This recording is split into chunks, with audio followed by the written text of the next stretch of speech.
Kadambari silks లో కళ్యాణ గమనీయం cell మార్చి 6 నుండి 19 వరకు ప్రతి 15,000 బ్రైడల్ సారీస్ కొనుగోలుపై ఒక గోల్డ్ కాయిన్.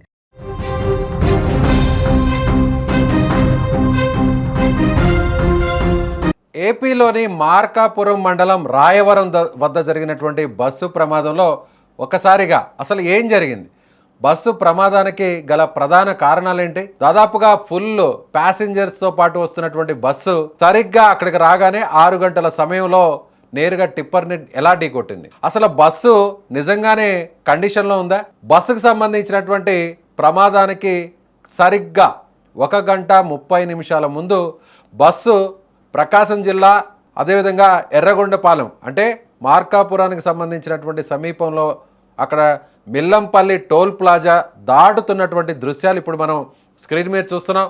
సరిగ్గా 4 గంటల 16 నిమిషాలకు మీరు ఇప్పుడు స్క్రీన్ మీద చూస్తున్నటువంటి ఆ వీడియోలో బస్సు అంటే చందు ట్రావెల్స్ పేరు మీద ఉంది బస్సు. సో కానీ ఇది హరికృష్ణకి సంబంధించినటువంటి ట్రావెల్స్ పేరు మీద ఇది హైర్ అయింది. సో ఈ బస్సు అక్కడ టోల్ ప్లాజాని దాటుతున్నటువంటి దృశ్యాలు ఇక్కడ చాలా స్పష్టంగా కనిపిస్తున్నాయి. ఇది సాఫీగానే ఎలాంటి ఇబ్బంది లేకుండా టోల్ ప్లాజాని బస్సు దాటిన తర్వాత ఎర్రగొండపాలెంకి సమీపంలో ఉన్నటువంటి మిల్లంపల్లి టోల్ ప్లాజా దాటిన తర్వాత బస్సులో సాంకేతిక సమస్య అంటే బస్సు కాస్త రిపేర్కి గురైంది. ఒక్కసారిగా బస్సు ముందుకు వెళ్తున్నటువంటి బస్సులో ఒక చిన్న సమస్య తలెత్తింది. ఆ బస్సులో బ్యాటరీస్ పనిచేయలేదు, ఇంజిన్ స్టార్ట్ కావట్లేదు, బ్యాటరీస్ నుంచి ఇంజిన్కి పవర్ జనరేట్ కావట్లేదు. సో ఒక్కసారిగా బస్సు అక్కడ నిలిచిపోయింది. నిలిచిపోయినటువంటి బస్సుకు మరమ్మతులు చేశారు. దాదాపుగా గంట సేపు అక్కడ బస్సు ఆగిపోవడంతో ప్రయాణికులందరూ కూడా ఎందుకు ఇక్కడ బస్సును ఆపారను అని అక్కడ ఉన్నటువంటి బస్సు డ్రైవర్ను నిలదీయడంతో ఇక్కడ సమస్య ఉంది. సో బ్యాటరీస్ అన్నీ కూడా కొంత డౌన్ అయ్యి బస్సు స్టార్ట్ కావట్లేదు. సో కాబట్టి రిపేర్ చేసుకున్న తర్వాత తిరిగి బస్సు బయలుదేరుతుంది అని సమాధానం ఇవ్వడంతో బస్సులో నుంచి ముందు డ్రైవర్ వరకు లేచి వచ్చినటువంటి ప్రయాణికులు కొంతమంది ఆ విషయం తెలుసుకున్న తర్వాత మళ్ళీ వాళ్ళందరూ కూడా నిద్రపోవడం జరిగింది. అంటే దాదాపు 1 గంట పాటు వేరే చోట నుంచి మెకానిక్ని తీసుకురావడం, మెకానిక్ వచ్చిన తర్వాత అక్కడ ఆగి ఉంది. మీరు అక్కడ చూడవచ్చు ఆ బస్సునంతా కూడా ఆగి ఉన్నటువంటి బస్సు అదే. ప్రస్తుతం ప్రమాదానికి గురైనటువంటి ఏదైతే హరికృష్ణ ట్రావెల్స్కి సంబంధించినటువంటి బస్సు టోల్ ప్లాజా దాటిన తర్వాత అటువైపుగా అంటే వైట్ కలర్లో మీకు కనిపిస్తుంది కదా ఆ బస్సే. సరిగ్గా ఇది చందు అనేటువంటి ట్రావెల్స్ పేరు మీద ఈ బస్సు ఉన్నప్పటికీ కూడా అంటే ఆ బస్సు మీద మీరు లెటర్ చూస్తే చందు ట్రావెల్స్ అని ఉంటుంది, కానీ ఇది హరికృష్ణ ట్రావెల్స్తో ఇది హైర్ అయింది. కాబట్టి మీరు అక్కడ ఆగి ఉన్నటువంటి ఆ బస్సు అంతా కూడా రిపేర్ అయిన తర్వాత సరిగ్గా 4 గంటల 16 నిమిషాలకి ఇది దాటిన తర్వాత అక్కడ నుంచి మనకు చూసినట్లయితే కరెక్ట్గా 5 గంటల 30 నిమిషాల నుంచి ఇది 6 గంటల మధ్యలో మార్కాపురం రాయవరం వరకు చేరుకుంది. అంటే ఇక్కడ నుంచి సరిగ్గా ఫాస్ట్గా వెళ్తే దాదాపు ఒక 80 నుంచి 90 కిలోమీటర్ల వేగంతో ఈ టోల్ ప్లాజాని దాటుకొని కానీ వెళితే కేవలం ఒక 20 నిమిషాల్లోనే అక్కడ చేరుకొని 20 నుంచి 30 నిమిషాల్లోనే ఏదైతే ప్రమాదం జరిగినటువంటి సంఘటన స్థలానికి వెళ్ళే పరిస్థితి ఉంటుంది. అయితే 60 కిలోమీటర్ల వేగంతో వెళితే దాదాపుగా 50 నిమిషాల పాటు సమయం పట్టే అవకాశం ఉంది. కాబట్టి ఇప్పుడు ట్రావెల్స్ ఎలాగో ఆ టైంలో ఫాస్ట్గా వెళ్తాయి, ట్రాఫిక్ కూడా తక్కువగా ఉంటుంది. కానీ సాంకేతిక సమస్య రావడం వల్ల సరిగ్గా అక్కడ బ్యాటరీస్ పని చేయకపోవడం వల్ల రిపేర్ చేసుకున్న తర్వాత అక్కడికి వెళ్ళేది. అంటే ఇప్పుడు ఎవరైతే చనిపోయినటువంటి ప్రయాణికులు ఉన్నారో, ఎవరైతే గాయపడినటువంటి ప్రయాణికులు ఉన్నారో వారి పాలిట ఇప్పుడు ఏదైతే రిపేర్ జరిగిందో ఆ రిపేర్ కూడా ఒక కారణంగా మారిందనే చెప్పాలి. సో రిపేర్ జరగకుండా ఉంటే బస్సు కరెక్ట్గా 5 గంటల సమయంలోనే 5:10 గంటల సమయంలోనే 5 గంటల 10 నిమిషాలు ఆ సమయంలోనే అక్కడి నుంచి క్రాస్ చేసి వెళ్ళిపోయి ఉండేది. సో ఈ ప్రమాదాన్ని తప్పించుకునేటువంటి అవకాశం ఉండేది.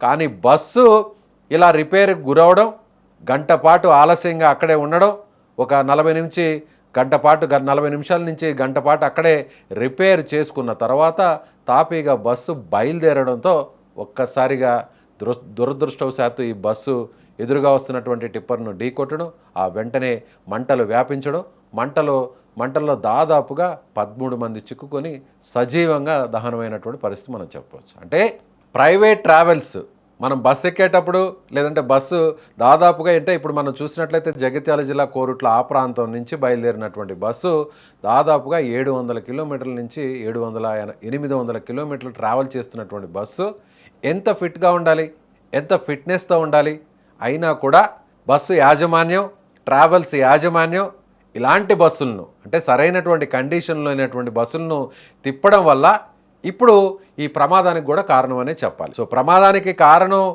బస్సులో ఉన్నటువంటి బస్సు సరైనటువంటి ఫిట్నెస్ లేకపోవడం వల్ల జరిగిందా, లేదంటే ఖచ్చితంగా ఆ బస్సు ఒక గంట పాటు ఆలస్యం అవడం, కారణం ఏదైనా కూడా గంట పాటు ఆలస్యం అవడంతో సరిగ్గా ఆ సమయానికి వచ్చేసరికి అక్కడ విధి దురదృష్టవశాత్తు టిప్పర్ రూపంలో వచ్చి అక్కడ నేరుగా బస్సును ఢీకొట్టినటువంటి పరిస్థితి. సో రెండు మీరు స్క్రీన్ మీద చూడొచ్చు. చాలా ప్రశాంతంగా అక్కడ టోల్ ప్లాజా బస్సు దాటుతోంది. బస్సు దాటిన తర్వాత నేరుగా అక్కడ ఆగింది. సో అక్కడ టోల్ ప్లాజాలో ఫాస్ట్ ట్రాక్ సంబంధించినటువంటి ఆ సెన్సార్స్ అంతా కూడా రీడ్ అయిన తర్వాత క్రాస్ చేసిన తర్వాత అక్కడ బస్సు నిలిపి ఉన్నటువంటి దృశ్యాలు కూడా మీకు కనిపిస్తున్నాయి. అంటే అక్కడ ఒక సాంకేతిక సమస్య వచ్చింది. ఆ రిపేర్ కోసం అక్కడ ఆగారు.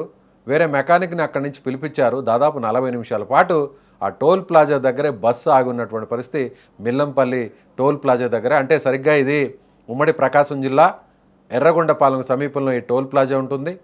సో ఆ టోల్ ప్లాజాకు సంబంధించినటువంటి దృశ్యాలు కూడా మీకు కనిపిస్తున్నాయి. సో సరిగ్గా ఈ టోల్ ప్లాజాను దాటిన తర్వాత ఈ రిపేర్ పూర్తి చేసుకున్న తర్వాత కరెక్ట్గా ఒక 40 నిమిషాల్లోనే ఈ ప్రమాదం జరిగింది. సరిగ్గా 40 నిమిషాల్లో ఈ ప్రమాదం ముంచుకొచ్చింది. వెంటనే ఆ బస్సులో ప్రయాణిస్తున్నటువంటి చాలామంది వాళ్ళ నిద్రలోనే ప్రాణాలు విడిచినటువంటి పరిస్థితి. కొంతమంది చిన్న చిన్న పిల్లలు ఉన్నారు, ఆడవాళ్ళు ఉన్నారు, పెద్దవాళ్ళు ఉన్నారు, కొంతమంది తీవ్రంగా గాయపడి అక్కడ వాళ్ళందరూ కూడా ప్రాణాలతో కొట్టుమిట్టాడుతున్నటువంటి పరిస్థితి. సో దీనికి కారకులు ఎవరు, ఈ ప్రమాదానికి దీనికి వెనకున్న కారకులు ఎవరు అనంటే ఖచ్చితంగా బస్సు యాజమాన్యాన్ని విచారణ చేయాలి. అదేవిధంగా సంబంధిత అధికారులు బస్సు ఫిట్నెస్గా ఉందా లేదా అనేది చెక్ చేయాల్సినటువంటి పరిస్థితి ఉంది. మరొక సమాచారం కూడా వస్తుంది. సరిగ్గా ఒక 2 నెలల కిందట అంటే సంక్రాంతి సమయంలో ఈ బస్సు ఫిట్నెస్గా లేదని సో సంబంధిత అధికారులు కూడా ఒక పెనాల్టీ కూడా విధించారు. 36,000 రూపాయల జరిమానాను కూడా ఈ బస్సు మీద వేసినటువంటి పరిస్థితి. అంటే నిబంధనలు కూడా తుంగలో తొక్కి ఈ బస్సు యథేచ్ఛగా అక్రమంగా ట్రావెలింగ్ చేస్తున్న విషయాన్ని కూడా అధికారులు గుర్తించారు. గతంలో కూడా దీనికి పెనాల్టీ కూడా వేశారనేటువంటి సమాచారం కూడా తెలుస్తుంది. సో ఇప్పుడు చూస్తే ఆ బస్సులో ప్రశాంతంగా అందరు నిద్రపోతున్నారు. టోల్ ప్లాజా దృశ్యాలు చూస్తే సాఫీగా అన్ని రోజు నిత్యం వేలాది వాహనాలు ఏ విధంగా ముందుకు సాగుతుంటాయో, ట్రావెల్ బస్సులు ఏ విధంగా ముందుకు సాగుతుంటాయో అదేవిధంగా ఈ బస్సు కూడా టోల్ ప్లాజా దాటింది. దాటిన వెంటనే ఒక్కసారిగా దురదృష్టం బస్సులో సాంకేతిక సమస్య రూపంలో వచ్చింది. అక్కడ ఆగింది, రిపేర్ చేసుకుని మళ్ళీ తిరిగి వెళ్ళింది. అంతలోనే కంకర్ లోడ్తో వస్తున్నటువంటి టిప్పర్ ఢీ కొట్టడం, మంటలు రావడం, స్పాట్లో ఇంతమంది చనిపోవడం, మరి కొంతమంది గాయపడడం, ఎన్నో కుటుంబాలను దహించేసినటువంటి పరిస్థితి.